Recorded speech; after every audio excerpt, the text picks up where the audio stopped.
What's up, guys? Today we're going to be talking about Cha-Ching! The Priest of Bones by Peter McLean. Now, this is book number 1 in the War of the Rose Throne trilogy. I believe that's right? Yeah, War of the Rose Throne trilogy. So this is an adult, low fantasy tale. It certainly checks enough boxes to be considered grimdark.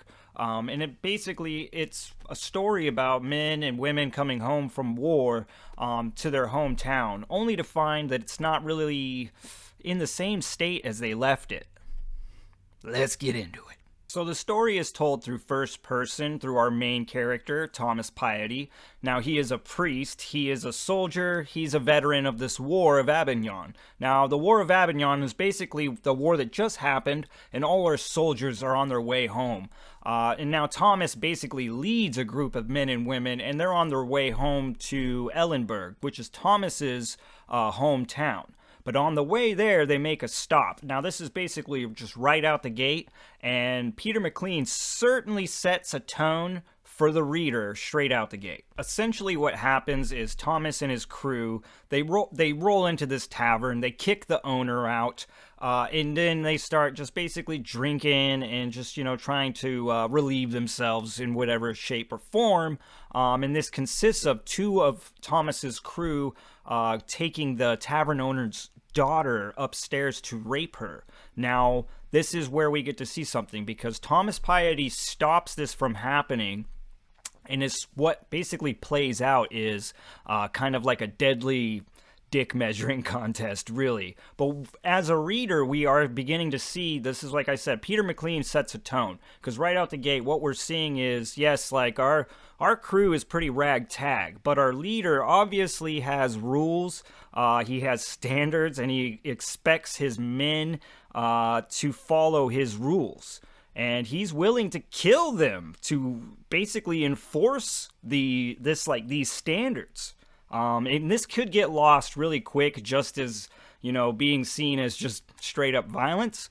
But I just would say that, this is really teaching the reader a lot. Like I said, it sets the tone for 2 things, not just the story, but it's also setting the tone for our main character, Thomas Piety, who we will find out is a very, he's a very cold but calm person, which does play to his benefit for being an illegitimate businessman. Upon their arrival to Ellenburg, Thomas and his crew basically just find out that it's the town is not like in the state that they left it in. It's kind of in shambles in a way, and that all of Thomas's businesses are no longer his businesses. They've all been taken over by people that kind of moved in when everyone left for war. Thomas and the crew basically waste no time taking over a tavern that used to be Thomas's. Now, this will turn into a bloody fight, to see who will end up owning the tavern. But of course, Thomas and his men are soldiers, so a lot of these guys just don't stand a chance. They don't really know who just rolled back into town. But Thomas and the crew are more than obliged to let them know. And this tavern is actually pretty important for Thomas to take over, because it will help him, just basically establish a foothold here in Ellenburg, because he's going to have to basically set up shop, create a base, so he can go out from here and try to take over the rest of his businesses. After taking over the tavern, Thomas and crew basically really have established that, hey, we're here to stay, and the town of Ellenburg knows about this. And also just, kind of some of the stuff that Thomas gets into really quick here after the tavern incident, we see that Thomas and the crew are stepping on toes. Now, Thomas will have to go to basically a meeting with the governor, and this is where we understand that, now Thomas is back from the war, and he's already pretty tied up into the politics here of the, basically organized crime business. But now, after he's stepped on some toes, he will find himself in even more political, debt. Here is where we find out that the crown has taken some kind of interest into these gangs that are returning home. And Thomas being the first one home, well, He's the first one getting fucked with. From here is really where we start to see the story unfold. We'll follow Thomas through the ins and outs of illegitimate businesses, which is quite a bit of fun. We'll see the superstitions of the magic here in the world. We will get to meet the family. We'll meet old rivals. We'll get to kind of know about the drug trade here. But all in all, it all kind of circles around to Thomas Piety just slowly pushing forward and creating a stronger foothold here in Ellenburg. Okay, so first thing I want to get into is the characters, because for being a first-person narrative, I do feel like Thomas Piety didn't steal the whole show. I felt like there was actually some pretty cool characters in here that got good shine. Like I said, just for being a first-person narrative, I felt like it was impressive that, these other guys felt like just as integral to the story. Some of my favorites were definitely Bloody Anne, who is Thomas Piety's sergeant from the War of Avignon. She's got a really loud voice. It's all gravelly from all the gunpowder. She's a tough old broad, And the cool thing about Bloody Anne is she's just fleshed out well. She doesn't feel like a flimsy female character. She's actually one of the stronger ones that I've read. I really liked how she was fleshed out. She is not afraid to tell Thomas, like, what's up, especially if she feels like Thomas is in the wrong. And this is kind of like, when you start reading the story, you realize, like, nobody talks back to Thomas. Like, nobody living. The two polarizing characters in this tale are Thomas Piety and his brother, Jochen. Now, where Thomas is cold and calm, Jochen is wild, emotional, and basically a berserker of a man. This can be fun, but at times it can also seem like it's kind of hard to get behind. I found myself where I was like, ooh, I get where you're going, but I'm not sure if I buy it. And you're kind of getting hit with hints that maybe they didn't have the best upbringing. But really, like, towards the end of the book, you are really hit with, like, a tragic memory that gives you a massive amount of insight to both characters.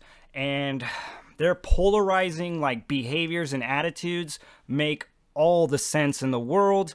It's tragic. It's heartbreaking. It's rather nasty, and it just sucks for them. But like I said, it makes sense. Like, these characters that are just so polarizingly calm or violent,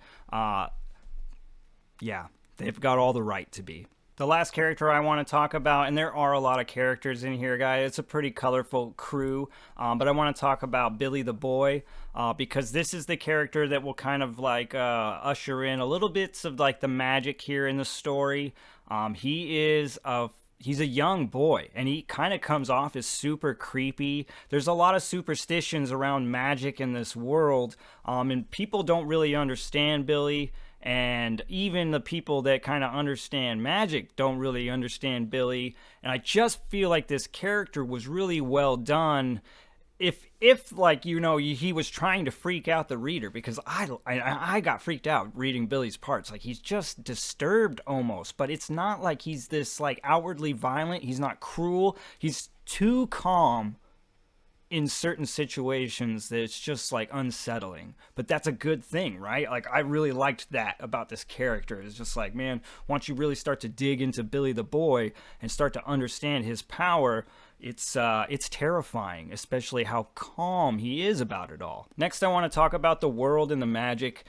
Basically, like, the setting is a low fantasy setting. It doesn't feel like medieval. It's basically more along the lines of like an industrial revolution. We have black powder and cannons and stuff like that. So for those that are trying to maybe step outside of the pure medieval setting, this is a good book because it's just like one step outside of that. It will bring you something new, but it won't be so jarringly different, I guess. So that, and with the magic is mysterious. It's not something that's going to be super fleshed out. This is actually something I'm starting to dig again, magic without rules, but the thing I want to say that I like about what Peter McLean did with the magic in this is, with being just kind of mysterious magic and slowly being fed little bits, and also kind of being fed bits of misinformation, because like I said, magic here in the world isn't really like, it's not like people know about it, but they don't know what it really is.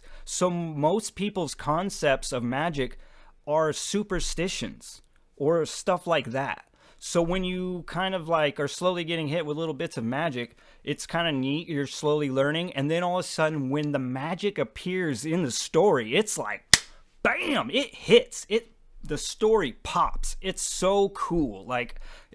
Peter McLean has a pretty like straightforward storytelling style, but it's nice. Like I said, when you get into these colorful bits of magic or like bar fights or just whatever, the story really pops. And I noticed that. And speaking of storytelling, perfect time to segue into Peter McLean's writing style. So basically, guys, like I just said, Peter McLean has a very straightforward storytelling writing style here in this book. It's not real, it's not heavy. It's very straightforward. I don't know how else to really explain it, except for here's the thing. The reason why I'm trying to get into this is because I do think that this is where the con comes in, but it's a very subjective con, right? I think that if you're one of those people that likes a really heavy prose, you're probably not going to like this story because it's kind of bare bones writing. But like I said, I liked that because when it counted, the story really popped. You know what I mean? And also, I think you do need to kind of look at it, though. We are getting this story from a very cold and calm guy. So that's not very surprising that we don't have these flowery descriptions, because that's not Thomas Piety now, is it? There are also some pretty heavy-hitting subjects throughout the story that some people just might not be able to handle. I don't consider these cons. I just consider them heavy-hitting subjects. And, by all means, people do not have to read this kind of stuff if they don't want to. So, I mean, the book will cover a lot about PTSD. We will see some of these soldiers just never really came back from Avignon. They're still there on the battlefield.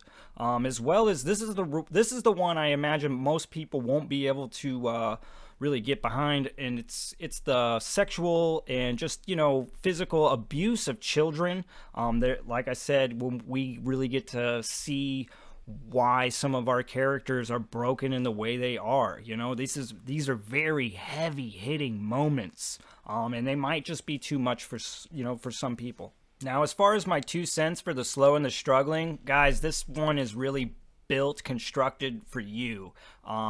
Like I said earlier, Peter McLean has a very straightforward writing style in this, and it will take you from point A to point B very smoothly. This is one of the more linear stories I've read in a minute, because there's usually always a lot of popping back and forth through time. And I'm not saying there isn't a turn or two in here, but for the most part, very straightforward.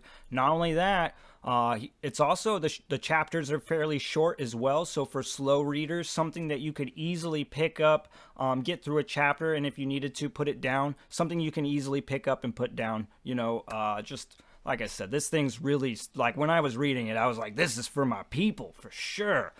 So by all means, check this one out. If you guys want to get into something that's got that, that gritty, low fantasy tone, this one for sure.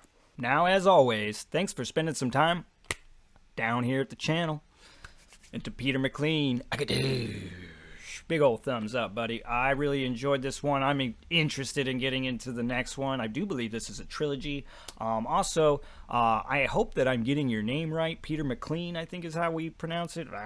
If I didn't get it right, feel free to bitch me out in the comments. All right, guys, I gotta go. If you're new, please like and subscribe. It really helps grow the channel. As always, peace.